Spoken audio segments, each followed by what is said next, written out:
The next one, oh my gosh, this makes me think back to my time when I worked at Frito-Lay. I had a peer, and I remember she was standing in my door one day, and she was working for, we both had hard bosses, I would say. Mine was an amazing person who I still am so thankful to this day that I got to work on her team. But hers, wow. I mean, we used to kind of call her the dragon lady, her boss.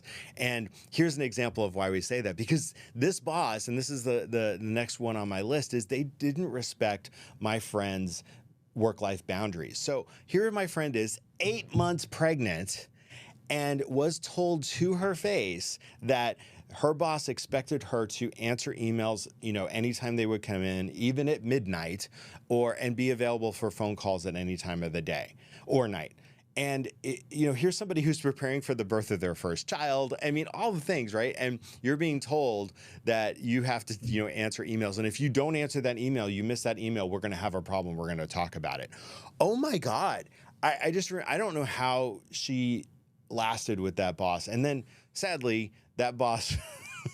that leader was, stayed around forever. It's always those people, right? It's always those people who are toxic that seem to never leave and never get called on the carpet for this type of behavior. So if they're not respecting your boundaries, and if you're not setting those boundaries and having that conversation and saying, hey, you know what? I need time for my family after X time. Negotiate with them so they're not just running over you and you're not going to get hammered because you didn't answer an email at midnight. I still think that is wildly unacceptable.